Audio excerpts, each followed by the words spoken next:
زندگی آیات کے ساتھ بسم اللہ الرحمن الرحیم۔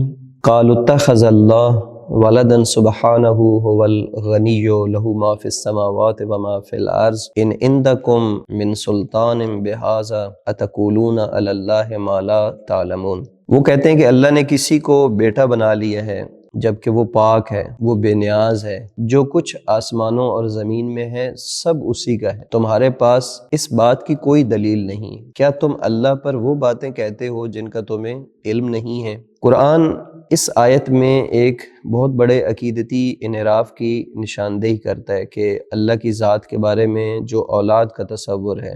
تاریخ میں یہ بات مختلف گروہوں نے کہی ہے، مثلا عیسائیوں نے حضرت عیسیٰ علیہ السلام کو ابن اللہ کہا، بعض یہودیوں نے حضرت عزیر علیہ السلام کے بارے میں یہی دعویٰ کیا، اور زمانہ جاہلیت کے مشرکین فرشتوں کو اللہ کی بیٹیاں کہتے تھے۔ قرآن ان تمام افکار کا نہایت جامع اور عقلی جواب دیتا ہے۔ پہلا جواب کیا ہے؟ سبحانہ، وہ پاک ہے، یعنی اللہ ہر عیب، ہر نقص اور ہر احتیاج سے منزہ ہے، کیونکہ اولاد کا تصور وہاں پیدا ہوتا ہے جہاں کمی ہو، جہاں بقا کی ضرورت ہو، جہاں مدد کی احتیاج ہو، یا جہاں جذباتی اور روحانی خلا موجود ہو۔ انسان اولاد اس لیے چاہتا ہے کہ وہ اس کا سہارا بنے، اس کا نام باقی رکھے یا اس کی تنہائی کا مداوع کرے، لیکن اللہ کے لیے یہ سب تصورات باطل ہیں۔ اس لیے فرمایا کہ هو الغنی، وہ بے نیاز ہے، اللہ کی ذات کامل ہے، اسے نہ کسی مددگار کی ضرورت ہے، نہ کسی وارث کی، نہ کسی سہارے کی۔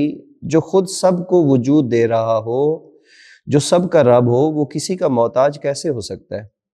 دوسرا جواب یہ دیا کہ لہو ما فی السماوات وما فی الارض، یعنی آسمانوں اور زمین میں جو کچھ ہے سب اسی کا ہے، اسی کی ملکیت ہے۔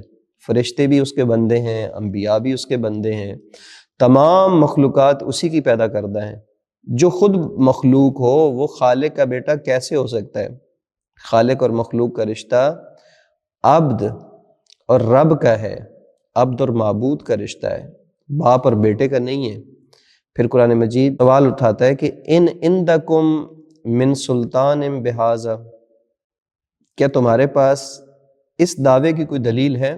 تو یہ جو قرآن مجید دلیل مانگ رہا ہے، اس کا مطلب یہ ہے کہ عقیدہ دلیل پر قائم ہونا چاہیے، یعنی آپ کے عقائد تقلید کی بنیاد پر نہیں بلکہ دلیل کی بنیاد پر ہونے چاہیے، نہ کہ اپنے گمان اور آباء و اجداد کی روایات پر اپنے عقائد کی بنیاد رکھیں۔ اللہ کے بارے میں کوئی بات کہنا، بغیر علم کے بات کرنا، یہ بہت بڑی جسارت ہے۔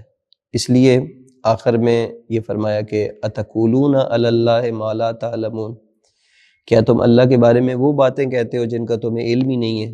یہ صرف ایک تاریخی بحث نہیں ہے، یہ ہر زمانے کے انسان کا مسئلہ ہے، اور اس کے لیے ایک پیغام ہے کہ اللہ کی ذات کے بارے میں ہمیں وہی کہنا چاہیے جو خود اللہ نے اپنے بارے میں فرمایا ہے، یا اس کے پیغمبر نے فرمایا ہے، یا اس کی طرف سے معین ہادیان دین نے اس خدا کا تعارف کروایا ہے۔ توحید کا مطلب یہ ہے کہ اللہ کو ہر قسم کی انسانی تشبیہات سے پاک سمجھا جائے۔ وہ جسم نہیں رکھتا، وہ نسل نہیں رکھتا، وہ نسب نہیں رکھتا، وہ محتاج ہی نہیں ہے، چونکہ وہ خود خالق ہے، باقی سب مخلوق ہیں۔ لہٰذا یہ آیت عقیدہ توحید کی پاکیزگی سکھاتی ہے، اور یہ پیغام ملتا ہے کہ اللہ کو انسانی معیار پر مت پرکھو، اس کی ذات کو اپنی محدود عقل کے سانچے میں مت ڈھالو۔ وہ غنی ہے، وہ پاک ہے، وہ واحد ہے۔ خدا ہمیں خالص توحید سمجھنے اور اس پر قائم رہنے کی توفیق عطا فرمائے۔ والسلام علیکم ورحمۃ اللہ وبرکاتہ۔